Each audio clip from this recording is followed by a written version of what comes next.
हिंदी पाठ्य पुस्तक सुगम हिंदी व्याकरण पाठ 10 क्रिया। देखिए, पढ़िए और समझिए। ऊपर दिए गए चित्र को देखिए और बताइए कौन क्या क्या कर रहा है। बत्तख क्या कर रहा है? तैर रहा है। चिड़िया क्या कर रही है?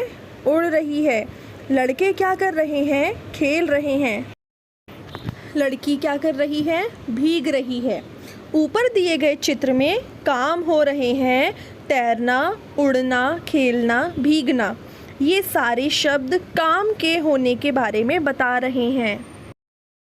तो प्यारे बच्चों, आपने जो इन तस्वीरों में कुछ कामों को देखा, जैसे कि बत्तख तैर रहा है, चिड़िया उड़ रही है, दो लड़के खेल रहे हैं, एक लड़की भीग रही है, ये सब काम हैं जो हो रहे हैं।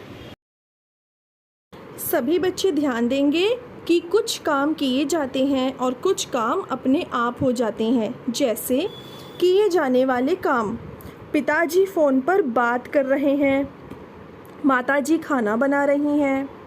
अपने आप होने वाले काम, सूरज निकल रहा है, बारिश हो रही है। इन वाक्यों के द्वारा हमको ये समझाया जा रहा है कि कुछ काम ऐसे होते हैं जो हम खुद करते हैं, लेकिन कुछ काम ऐसे होते हैं जो अपने आप हो जाते हैं। जो काम हम करते हैं वो हैं जैसे कि पिताजी फ़ोन पर बात कर रहे हैं, माताजी खाना बना रही हैं, और अपने आप होने वाले काम हैं जैसे कि सूरज निकल रहा है, बारिश हो रही है। इसलिए बच्चों, किए जाने वाले कामों को व अपने आप होने वाले कामों को व्याकरण में क्रिया कहते हैं। क्रिया का महत्व, वाक्य क्रिया के बिना पूरा नहीं होता, अधूरा रहता है। जैसे गरिमा पार्क में डैश, रोहन पतंग डैश, लेकिन ये दोनों वाक्य अधूरे लग रहे हैं। इन वाक्यों का कोई अर्थ नहीं निकल रहा है, क्योंकि इन वाक्यों को पढ़ने से हमें समझ में भी नहीं आ रहा कि इन वाक्यों का पूरा मतलब क्या है। इसलिए अब इन वाक्यों में क्रिया शब्द जोड़कर देखें। गरिमा पार्क में खेल रही है, रोहन पतंग उड़ा रहा है। आपने क्या समझा? यही ना कि क्रिया शब्द जुड़ने से अधूरा वाक्य पूरा हो गया।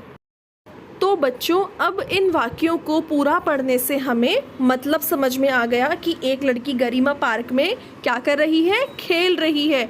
और एक लड़का क्या कर रहा है? पतंग उड़ा रहा है। तो आपने देखा, क्रिया शब्द जोड़ने से वाक्य जब पूरा हुआ तो उसको पढ़ने से हमें समझ में आ गया कि क्या हो रहा है।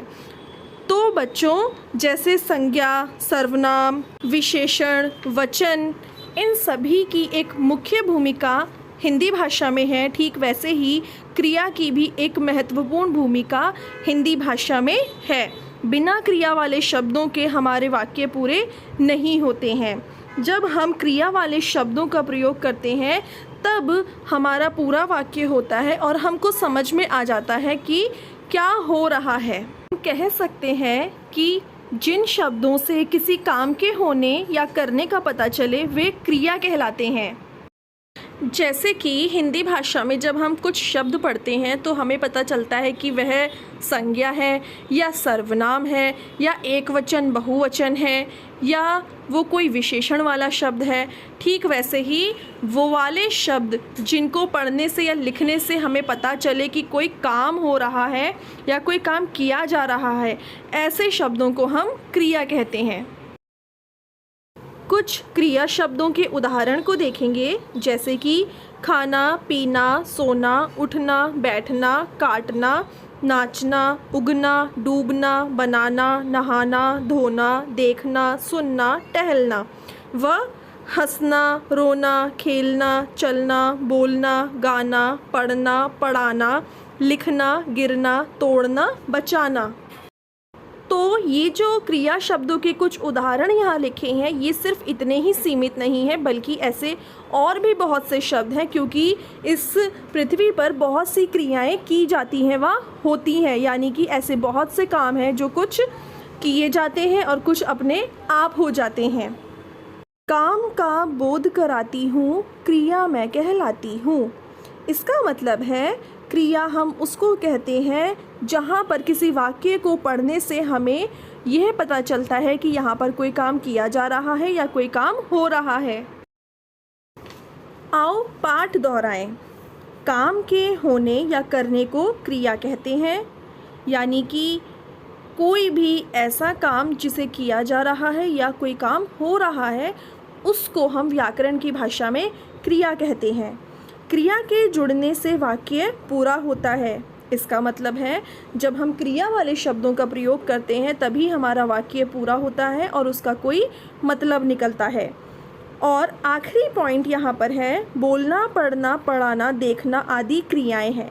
यानी कि अभी जो हमने ऊपर कुछ उदाहरणों का अध्ययन किया था वो सब क्रिया शब्दों के कुछ उदाहरण हैं, जैसे कि बोलना, पढ़ना, पढ़ाना, देखना, खाना, पीना, उठना, बैठना, चलना, दौड़ना, कूदना आदि।